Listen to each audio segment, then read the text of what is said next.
still there, okay. Starting the shows again. Where's Brownie? Where's Brownie? Where's Brownie, Tutu? I don't know. We need Brownie. Well, I need Bendito. Where's Bendito? Come on up, buddy. Help me out. Can you help me out, kiddo? No. He's just going to stay with me. Somebody finds Coco. I think she'll want to be here. Anyway, a warm welcome to all of our family, loved ones, friends. Thank you so much for being here with us and sharing these precious moments of memories of Penny. I'm going to introduce Tutu, and she's going to welcome you as well. Here we go. exactly what I wanted to say. It just means so much to us to have all of you here. And I know Penny's looking down and so happy that we're all having a celebration of her life. And I know everybody that ever knew her will miss her because she was such an inspiration to people. And I can't begin to tell you how much I'm going to miss her. But we just have to let her go and hope she's in a better place now. And as I said, I could go on forever talking about Penny, but I just want you to know how much I do miss her, and I miss my other two children that have already gone, and little Jake, who loved us just a year and a half ago. We've had a lot of loss to have to deal with, but the support from all the family and friends helps so much, and I don't know what we'd do without you. And I just wanted to thank you all. And who's next?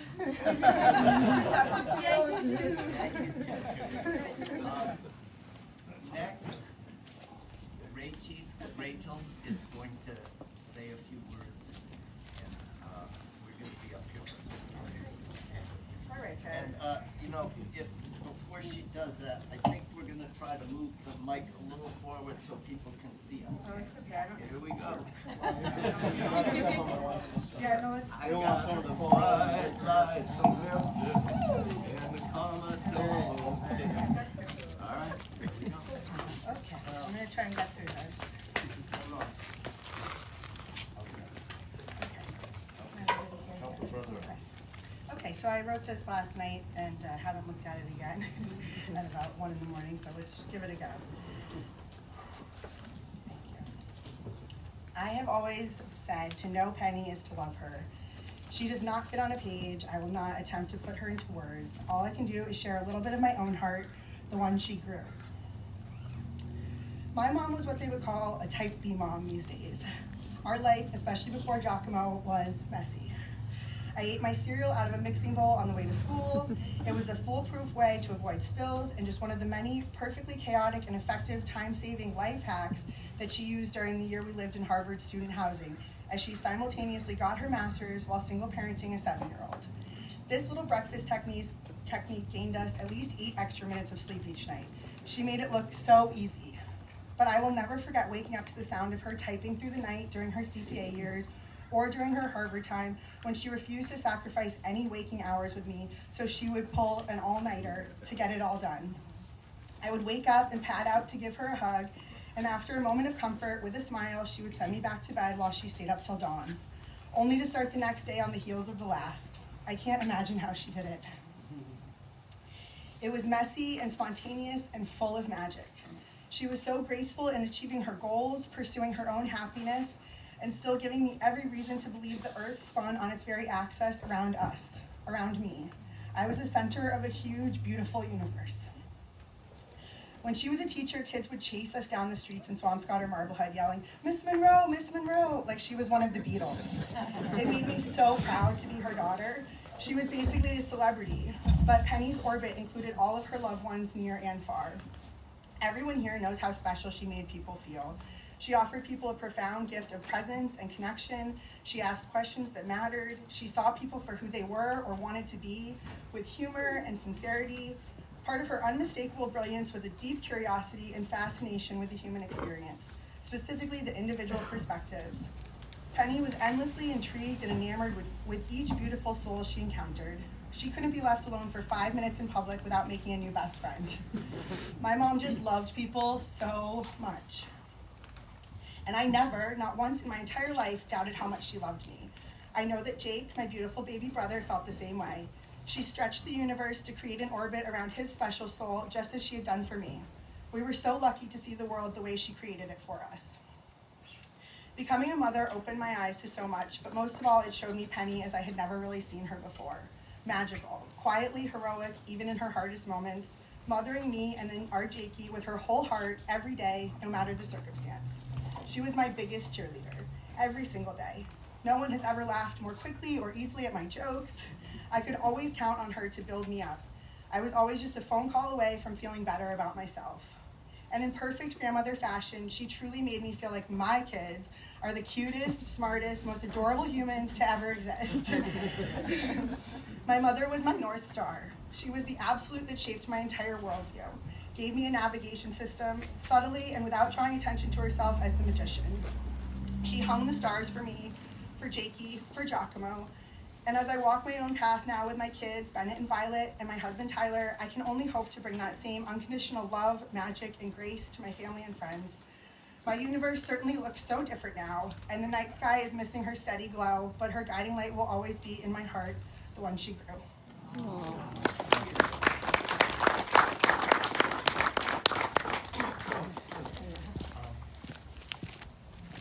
Can I please ask Sally Marie to come up here?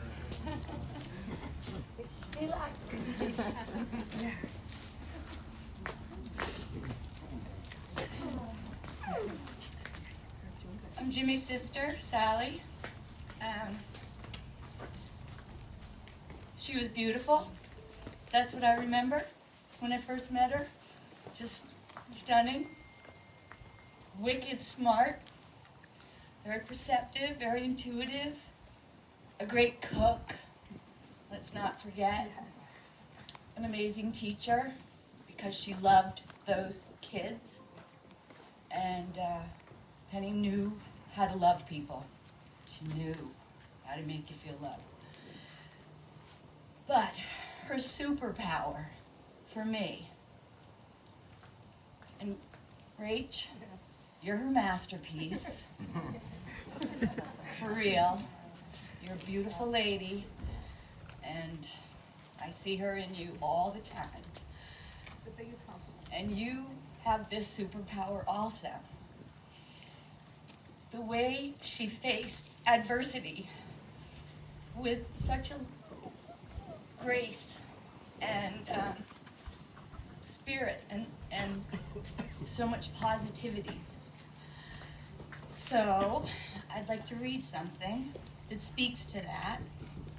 I think it's something she and Rachel share. It's something by Aldous Huxley. It's dark because you are trying too hard. Lightly, child, lightly. Learn to do everything lightly. Think lightly, act lightly, feel lightly. Yes, feel lightly, even though you're feeling deeply. Just lightly let things happen and lightly cope with them. Lightly, lightly. It's the best advice ever given me. Throw away your baggage and go forward. There are quicksands all about you, sucking at your feet, trying to suck you down into fear and self-pity and despair. And that's why you must walk so lightly. Penny loved me, and I loved her. Amen.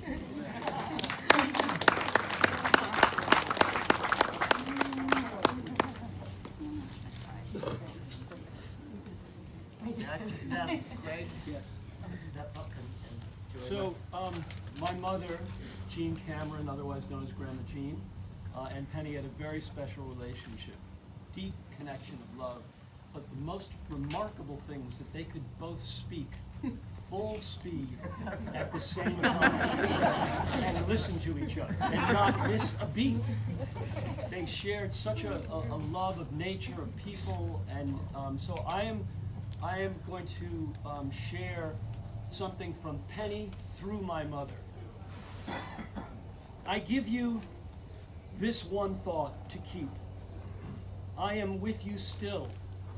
I do not sleep. I am 1,000 winds that blow. I am the diamond glints on snow.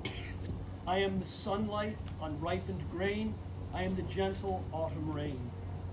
When you awaken in the morning, hush, I am the swift uplifting rush of quiet birds in circled flight. I am the soft stars that shine at night. Do not think of me as gone. I am with you still in each new dream.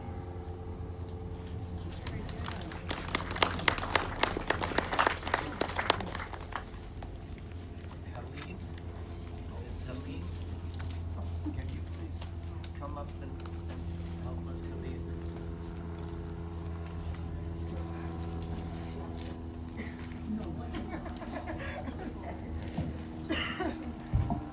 Tell us who you are.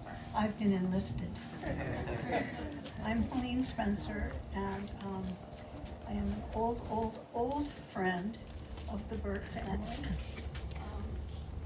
Tutu and Jim Sr., I went to work for Jim Sr. in 1973, and somehow I was enlisted as the Burt babysitter.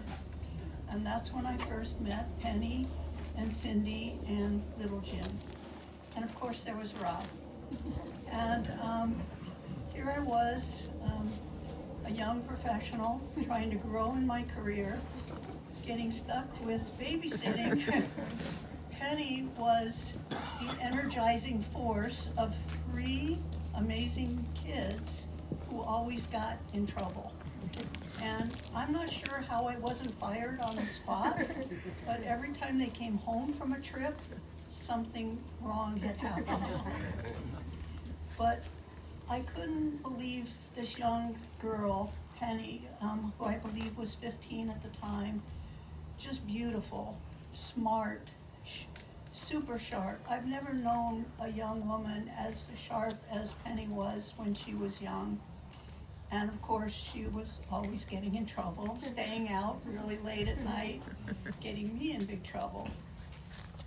And one story I'll share is in 1974, Rob was visiting, and it was the NCAA finals.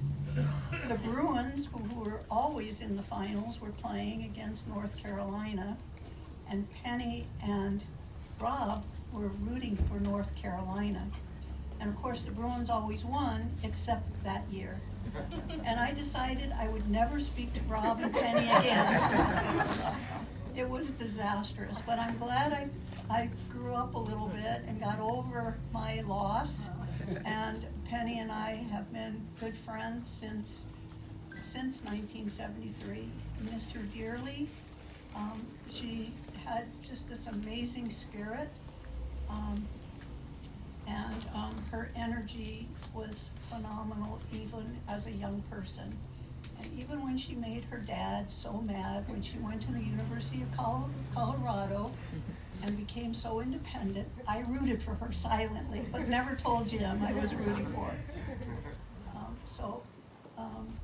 All I can say is she is a force in our lives. She has been a force in our lives. Sue has been such a force in our life. And we'll miss her dearly as we miss the other Burt kids. So thank you so much.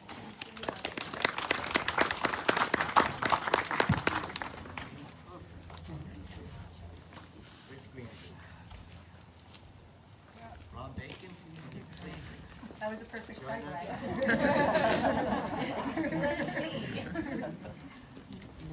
Hi, Rob.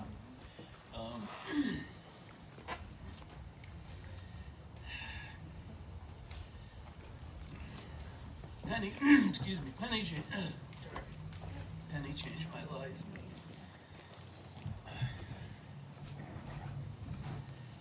she helped me discover nature. And she was a crazy 16-year-old that I met in New Trier and changed my life. And she chose to meet me in Colorado.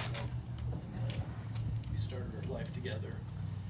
Because Jim, her father, was not really happy. She had a full ride to Berkeley. She had graduated early from high school, of course, 3 years, and was brilliant anyway. We had a great life together and loved the mountains. She taught me about the mountains. She taught me a lot about music. She insisted that we go to Led Zeppelin together. I'll never forget her and Cindy singing the Led Zeppelin song. It's what a time. Anyway, blah blah blah. Anyway, it's emotional. I miss her, and she was an amazing person. I will say, just to illustrate how smart she was, she loved Halloween, and we stayed out all night one Halloween. She failed to mention that she was going to take the CPA exams the next day. So she promptly left and passed them all. And this is very competitive. All these people from Pricewaterhouse, you went and passed all the CPA exams once, like one time, after staying up all night. So it was amazing. The other thing, we used to like to go to Yosemite a lot together, and she insisted that we go up to Vernal Falls and hike up to Little Yosemite Valley once. And we took all this stuff with us, a case of beer and cans and stuff, and we didn't really understand about the bears. And back then, in the 1970s, there were bears everywhere. So we hike up 8 miles, we get to the top, and there's all these bears lined up, like they're gonna interview us. And they tell you, just drop your backpacks. So we drop our backpacks, they go through, they take your toothpaste, anything, they rummage through, and then, of course, Penny's sleeping bag goes over the edge. And then, of course, we didn't have a tent, because we didn't have a lot then, so we didn't have a tent, so we're sleeping out. And then the bears come around at night, and you put up all your food in the trees, and Penny and I were terrified. And there's this bear holding onto the tree, swinging, and she's like, "Rob, could you go get me some Milano cookies?" So she had a great sense of humor. One last thing, since she mentioned Audix Huxley, we did have a party, a New Year's party in 1984 that she insisted. She drew all the eyeballs in 1984. Big Brother is watching you. So with AI and everything nowadays. Anyway, I love Penny. She had a big influence on my life, and our family's going to miss her dearly. She was a beautiful person.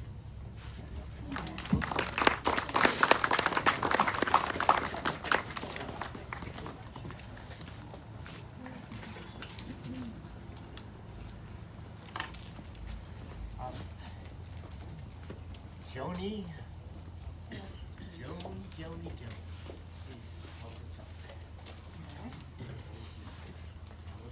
Hello, everyone. I'm Joanie, a friend of theirs from Boulder, Colorado. We had a lot of stories. And then I re-upped with Penny 20 years later in Boston. She met me at Legal Seafoods or something, because my daughter was going to school there.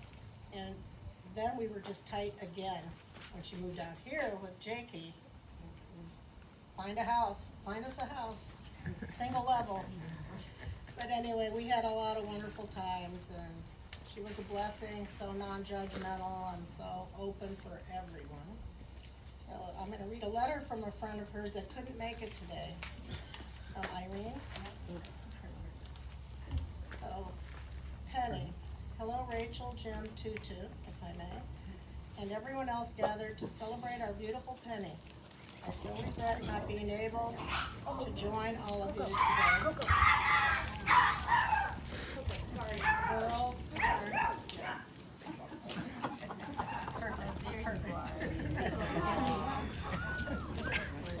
don't worry. So Penny is the person I would most like to celebrate. I love Penny, and she will be in my heart forever. She was truly a remarkable person. She was not only a good friend, she was a North Star. She was guiding light, showing everyone who had great fortune of knowing her how to be the best human being possible. Penny was one of the most alive, joyous, open, honest, accepting, brave, indomitable, and most loving people I've ever met. She was my heroine. Although Penny was such a joyful life force, she was clear-sighted and able to face head-on whatever life handed her, which included more than a fair share of heartbreak and loss. And she did so with amazing grace. I never ever heard her complain about anything or seem like she wasn't up to a challenge. Penny loved her family. She was a super mom, and I know that Rachel knows that, and so did Jakey. There wasn't a thing that Penny wouldn't do for her family. She was supportive of everyone's choices, accepting whatever her family needed to be happy. I could go on and on extolling Penny's many gifts and virtues and tell you stories, but then I'd be taking up too much time. So I'll finish with how we met, which is so Penny.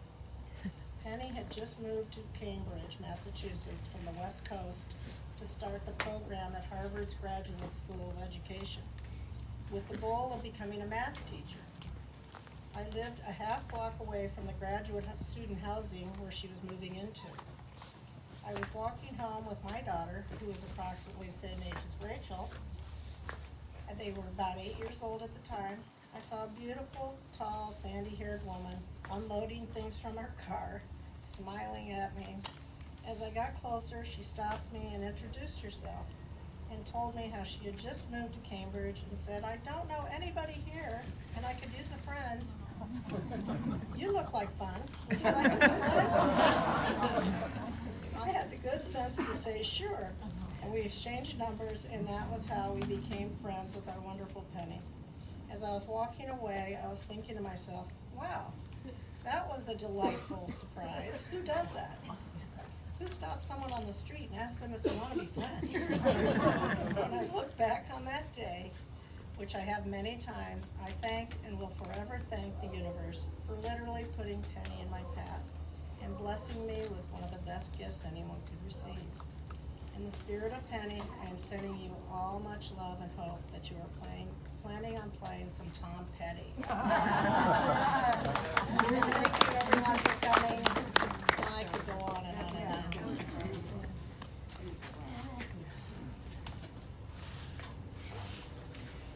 We've got another Sally Barnhardt in the audience, and could someone roll her over here, reel her through the ears so she doesn't have to yell? This might get going.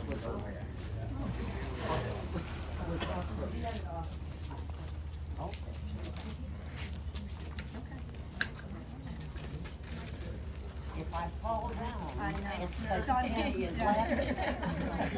Sally is the grand matriarch of the Barnhardts, Babcocks, Burts, Bacons. I mean, you get in the picture here, the bees go on forever in this side of the family.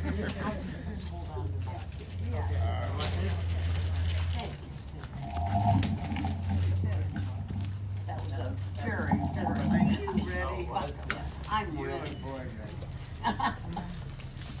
I can't begin to say anything that is as eloquent as the people have said, and reminded me of all the things of Penny that we all love.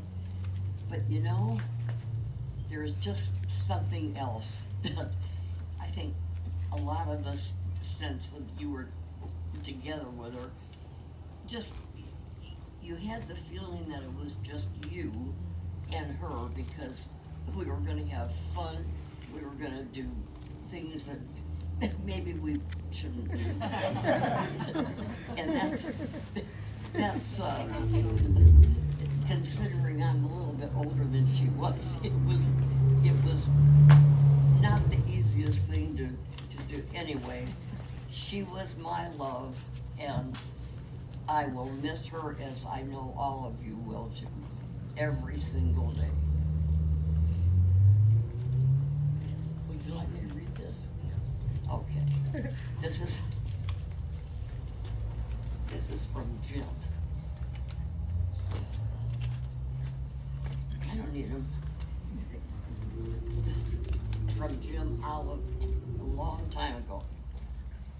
Psalm 23, the Lord is my shepherd, I shall not want. He maketh me to lie in given pastures. He leadeth me beside the still waters. He restores my soul. He leadeth me in the paths of righteousness for his name's sake. Yea, though I walk through the valley of the shadow of death, I will fear no evil, for thou art with me. Thy rod and thy staff, they comfort me. Thou preparest the table before me in the presence of mine enemies. Thou anointest my head with oil, my cup runneth over. Surely goodness and mercy shall follow me all the days of my life, and I will dwell in the house of the Lord forever. I just want to add, I don't think of Penny as being religious in a strict sense of the word, but she lived by the Jesus concept every single day of her life and brought joy to all of us.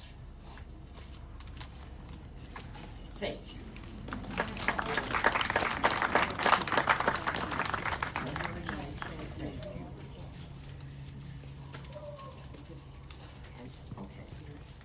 I got it.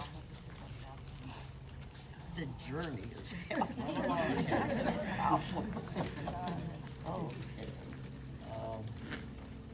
Okay, I guess it's me.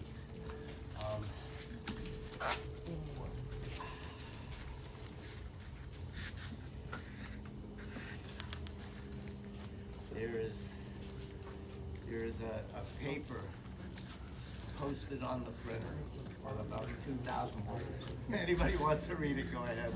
I'm not gonna stand up here and try to get through that. All I would like to do is just stand on the shoulders of people that have already said so much about our darling Penny and what she meant to us coming through this world. And a couple of things come to mind. I mean, first of all, and we've already heard it, but there's different ways that people are saying it. But that girl had conviction. I mean, it wasn't dealing with adversity. She didn't care if it was a party or doing the CPA or battling myotonic dystrophy for not only her, but her whole family. I mean, if she said, okay, it's time to go, man, we all said, okay, where are we going? Giddy up. And a couple of examples. I mean, she went to, she was an inveterate gambler. Okay, she was a handicapper, and it's her old man's fault. He taught her how to handicap him. She was on his knee. And so we regularly have to go to the tracks all over the country. I mean, ASCAP, the latest and most, popular one for her was Del Mar. And we went to Del Mar on August 20th, 2016, and it was the biggest purse that they'd ever had there, because California Chrome was running, and it was the California Classic. And Penny had this thing where she just, she'd like to bet on individual horses, but she's a math whiz. So she'd go and buy, how many tickets? 11 pick six tickets for $2 each. $22 was her massive investment in this party. I mean, her brother Jim spent $22 per drink on that party. And she goes and buys $22 worth of stuff. And we're all having a good time. And these races, they go on. And round about I think it was the 9th race, she says, hey, we're all just kind of looking around, little bleary. I just won 4 in a row. If I win the 5th race, I'll get $5,000. We go, what? How'd you do that? Well, I only got 1 ticket left, but Ashley loves sugar. Everybody bet on Ashley loves sugar. So we go, okay, we all rush up to the pari-mutuels, push all our money that we got in our pockets. We're all in on Ashley Loves Sugar. And she comes out of the gate and she's dead last. She's dead last, almost to the turn, and then bing! I mean, magic happened around this girl when it came to Lady Luck smiling on her. I don't know how it happens. I got some pictures that I can prove it. But that horse ended up winning by a nose. I think it was a photo finish, $5,000, and we just could not believe it. But then she says, well, my daddy always taught me that you can't win a pick six without picking the favorite. Without picking a long shot. You gotta have one long shot, or else you can't win. And we go, okay, whatever you say, Penny, who'd you pick? You know, we're ready. And she goes, Spud Spivens. Spud Spivens, that like glue bag, he's 25-1, Penny. But okay, so we all rushed and took our winnings and put it back from Ashley Loves Sugar on Spud Spivens. And sure enough, Spud again, dead last. He made it all the way to the like quarter mile or half mile before he woke up. And by the time he crossed the finish line, I swear to God, we had 20 seconds of celebration before the next horse crossed the line. And she is now officially the Queen of Del Mar. They gave her, you know, horseshoes that are posted on Jakey's wall, $104,000, and trips to Italy, Spain, Sardinia, Thailand, every single spot in the country that any of you live, we went on that ride. And so that's one little example. But I'll give you another one. And this was like Jake. I mean, Jake came out of the gate and he wasn't going anywhere. I mean, he went right to the NIC unit for two weeks. And she was almost as bad. I mean, she just like, she loved hospitals, man. She was just hanging around for hours in bed with TV and stuff. But anyway, we finally got Jake out of the hospital, and she had this conviction that my kid is going to be the best that he can be with what he's got. And they said, well, he probably isn't going to be able to walk, but you never can tell. You know, they have these braces now. And anyway, she and Martina, the PT, came up with this little thing where they looked at each other and said, okay, you know, if you want to walk, you got to work. And that was the theme song for Jakey to learn how to toddle around. I think he was 2.5, 3. He never crawled. He just went right from lying on his back, rolling on down, you know, life's path. And he never did go in a wheelchair. The only time he'd go in a wheelchair is Disneyland. You know? Scooter? Nah, I'll take the wheel. Okay, so that was another idea of just like the conviction of this woman. The third one was we were going around on a boat, a little 28-foot boat around Cape Cod, and it was the backside of Cape Cod. We were going to circumnavigate, and it seemed like a really good idea at the time. But then when we got around that backside, which is notoriously rough, that's where the pilgrims freaked out and decided to stay in place. They turned back, right where I was ready to turn back. I'm a pilgrim. And because it was stormy and there was lightning, and these 2 to 4 foot waves turned into 2 to 4 in between sets of 12. I mean, it was. I'm not saying it, but I was scared. I was concerned for Jake. And I say, Penny, I think we gotta get. Oh hell no! I tell you what, you want to go back? Start swimming. Race points that way, because Jake and I are going to Chatham. That was it. And I love that about her. Like, she just knew what to do and took everybody along with her. And anybody who knows what I'm talking about. And, you know, so you might want to convert to the Democratic Party right now. That's another thing she was convicted about. Right? I could tell you more stories. I mean, she bought this house and they said it could never be done. The Rio that repossessed this house, or rather he bought it on an auction. He said, tenants, they never come through when they try to buy the house. Nah, we're not selling it to you. Just, you know, you got 30 days, just get out. She said, oh, hell no. Sell that house back in Massachusetts. Go get your uncle to give you some money. Just get my house for me. And sure enough, 11:30, the guy said, you got till midnight. And I said, oh, what the heck? I mean, I don't have the money, and my uncle bailed on me because he didn't want to deal with bankers, but I'm just going to sign it anyway. So I sent it in, and sure enough, somehow we got a house. And she kept doing that. She kept doing that her whole life.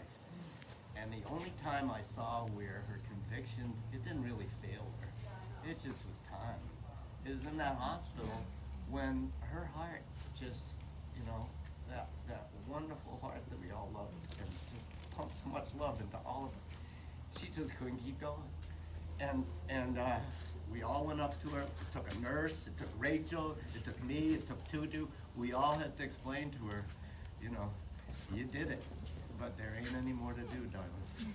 And she said, okay.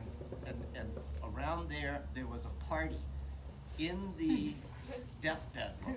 I mean, I swear to God, there was 11 or 12 of the women. There's always women around.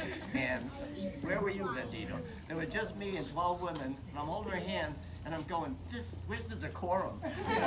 Tutu rolls in a tray of coffee and cookies, and everybody starts getting amped up, and then they bring in some magnets that they're taking fingerprints of Penny on. And I'm going, man, everybody's having a blast. And I thought, geez, this is just like Penny to have a party in her, And man, it's the only time where I ever got to leave a party quietly. So, you get a little taste of my Penny. I can't keep going on. I mean, I do want to say one last thing though, because she had a mission. One day we were just sitting around, and she just matter-of-factly said, yeah, my mission in life is to bring lots of love into the world. What? I said, I want a mission, but I didn't have what she did. I got a mission. But she said that's what she does, and she did it right to the day she died. And there's this quote out of Children of Paradise. It's a movie, and two orphans are saying to each other. One orphan says, if everyone would only love one another, the earth would shine like the sun. And I'm thinking that's what Penny wants for us, okay? So her mission is over. Ours is to bring that love on until we get this earth shining like the sun, okay? Just like she did. She was living sunshine, okay? So, thank you all, and take it away, Tom Petty.